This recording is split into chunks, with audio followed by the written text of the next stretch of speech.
सर्वे भवन्तु सुखिनः, सर्वे सन्तु निरामया, सर्वे भद्राणि पश्यन्तु, माँ कश्चित् दुख भाग भवेत्। इसी कामना के साथ भगवान से कामना करता हूँ कि भगवान आप सबको सुख शांति दे और सुख समृद्धि दे। तो जैसा कि मैंने पिछले वीडियो में आपको रजोगुण के बारे में बताया, रजोगुण के लक्षण क्या थे, कैसे रजोगुण आदमी को प्रभावित करता है, और पिछले उससे पहले जो मैंने एक पोस्ट की थी उसमें मैंने आपको सतोगुण के बारे में बताया कि कैसे सतोगुण के लक्षण क्या होते हैं, कैसे सतोगुण आदमी को शांति देता है। दोनों गुण रजोगुण और सतोगुण के क्या क्या लक्षण है मैंने आपको दोनों वीडियो में बता दिया है। तो हम आज बात करेंगे तमोगुण के बारे में। आखिर यह तमोगुण क्या है, कैसे आदमी को प्रभावित करता है, कैसे ये आदमी की दिनचर्या को बिगाड़ देता है, कैसे ये आदमी की दिनचर्या को प्रभावित करता है, तो हम आज बात करेंगे। तमोगुण जो होता है ये प्रकृति का जो तीसरा गुण है तमोगुण। तमोगुण आने से, अत्यधिक तमोगुण आने से आदमी के जो दिनचर्या उसमें जो इंद्रिया होती है, इंद्रियों में अप्रकाश आ जाता है। इंद्रियों में अप्रकाश आ जाने से उसे जो कर्तव्य कर्म होता है उसके प्रति वो आलस्य और प्रमाद आ जाता है उसके। जैसे कि मानो कि तमोगुण है, अगर तमोगुण आएगा तो सबसे पहले उसके जो इंद्रिया होती हैं, इंद्रियों में अप्रकाश आ जाएगा। तमोगुण का मेन स्वाभाविक गुण ही है, जो मेन जो इसका तमोगुण का स्वाभाविक गुण है कि ये अज्ञानता।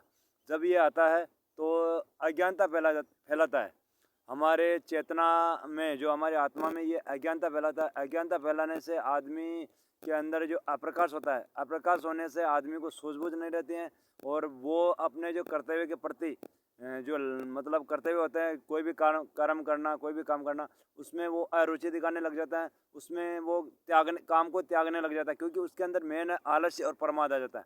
आलस्य प्रमाद आने से व्यक्ति अपने कार्य से विमुक्त हो जाता है। ये तमोगुण का लक्षण है। इसलिए हमें ये समझना चाहिए कि अगर तमोगुण चल रहा है तो हमें इस तमोगुण को दबाना ज़रूर चाहिए, क्योंकि ये तमोगुण हमारे लिए फ़ायदेमंद नहीं है, ये हानिकारक है, हमें नुकसान देता है, हमारी दिनचर्या को भी बिगाड़ देता है। तमोगुण में अत्यधिक जब तमोगुण होता है तो आदमी की अगर स्थिति देखा जाए तो वो नींद आवश्यकता से अधिक नींद लेने लगता है।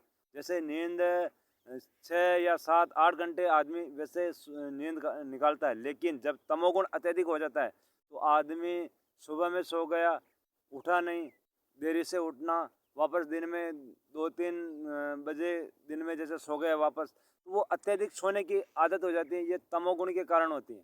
हमें लग रहा है कि हमें नींद क्यों आ रही बार बार, क्यों हम सो रहे हैं, ये हम पहचान नहीं पा रहे, क्योंकि इसका हमें ये जानना चाहिए कि अत्यधिक नींद आ रही है, अगर हम काम के प्रति लापरवाही हो रहे हैं, और अगर हमारे अंदर प्रमाद आ रहा है, आलस्य आ रहा है, और हमारी चेतना में अगर अज्ञानता आ रहा है, हमारी इंद्रियों में अगर अज्ञानता आ रहा है, तो हमें इस चीज़ का पता लगा लेना चाहिए कि ये तमोगुण है। इसलिए हमें जल्दी से जल्दी इस तमोगुण को दूर करना चाहिए। तमोगुण दूर करने के उपाय, तमोगुण ऐसे दूर नहीं होता क्योंकि ये प्रकृति के गुण है। ऐसा नहीं कि तमोगुण हम दूर कर लेते हैं, नहीं। जब हम ध्यान और योग के साधना में बैठते हैं तब जाके तमोगुण दूर होता है। जब हम भगवान का ध्यान करते हैं, हम भजन करते हैं, नाम जाप करते हैं, साधना करते हैं, तब जाके धीरे धीरे धीरे ये तमोगुण दूर हो जाएगा, और आदमी धीरे धीरे धीरे उसकी दिनचर्या में वापस सुधार आने लग जाएगा।